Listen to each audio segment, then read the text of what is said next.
दार्शनिक संख्या पद्धति का विकास। बहुत पुराने सभ्यता में राशियों को समझना और व्यक्त करना दैनिक जीवन की जरूरत के रूप में महसूस किया गया। इतिहास से पता चलता है कि पाषाण काल के शुरुआत में लोगों को कुछ संख्या अवधारणा की समझ थी।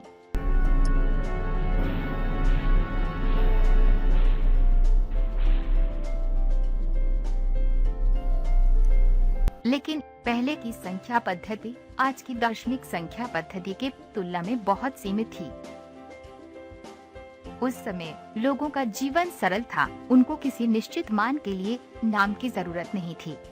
उनको जब हिरण का झुंड दिखता था तब ये जरूरत नहीं थी कि वास्तव के कुल कितने हैं और कितने दूरी पर है, लेकिन जरूरत थी कि वो बहुत सारे हैं और पहाड़ के पास थे।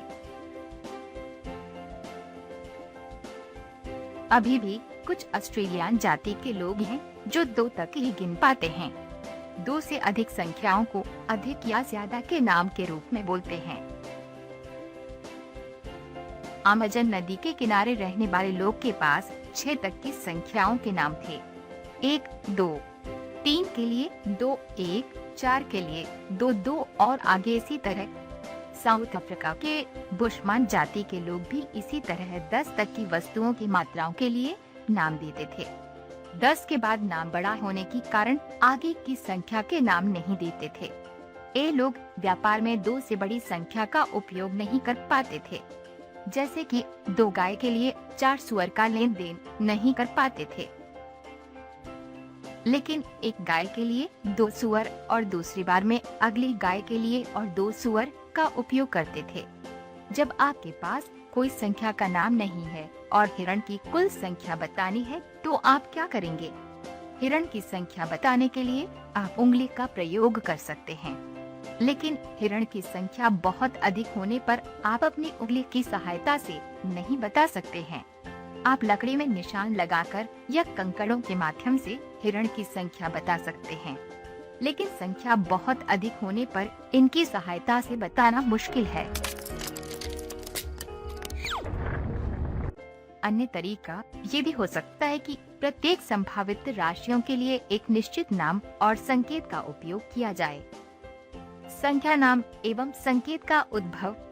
कोकोलोको जाति के लोग प्रथम 30 तक की संख्या के लिए संकेत व संख्या नाम का उपयोग करते थे, जैसे Zoop, Bloop, Dop, Trom, Mim, Zap, Weenie, Glumby, Bimpy, Nietzsche, Frump, Wacket, Trimble, Wallakai, Kravitz, Jolo, Ponzo, Kolib, Crub, Wallop, Zumi, Mombozo, Bellimi, Toramu, Balazit, Smip, Bazulu, Ikina, Ichiwa। और जोटन। जोटन के बाद अहोबज बोलते थे। इस संख्या पद्धति में कई समस्या थी, जैसे कि 30 तक की संकेतों को याद रखना मुश्किल हो जाता था, जिससे गणना करना कठिन हो जाता था।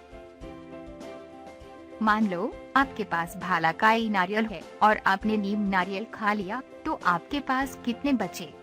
उत्तर है बिम्पी नारियल। इसी तरह की सभी संबंधों को याद रखने में उनको साल लग जाते थे। और भी समस्या थी, जैसे यदि आपके पास चलो नारियल है और आपको किसी ने कुछ और नारियल दिया तो आपके पास कुल कितने होंगे? आपके पास अहोबज नारियल होंगे।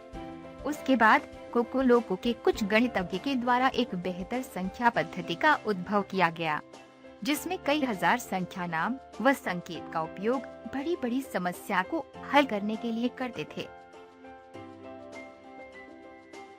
लेकिन इस पद्धति में भी एक सीमा के बाद समस्या का हल नहीं हो पाता था। उसके पश्चात एक महान गणितज्ञ के द्वारा संकेतों को मिलाकर नया संकेत बनाने का विचार दिया गया। इस पद्धति के अनुसार जोटन के बाद की संख्या को जोटनजू, उसके बाद की संख्या को जोटनटू और इसी तरह से आगे नाम दिया गया था। 60 के लिए जोटन जोटन, 61 के लिए जोटन जोटनजू, 62 के लिए जोटन जोटनटू, इसी तरह ये संख्या पद्धति ठीक से कार्य कर रहा था, लेकिन अभी भी संख्या का नाम व संकेत बहुत लंबा हो जाता था। जैसे 1000 के लिए कहा जाता था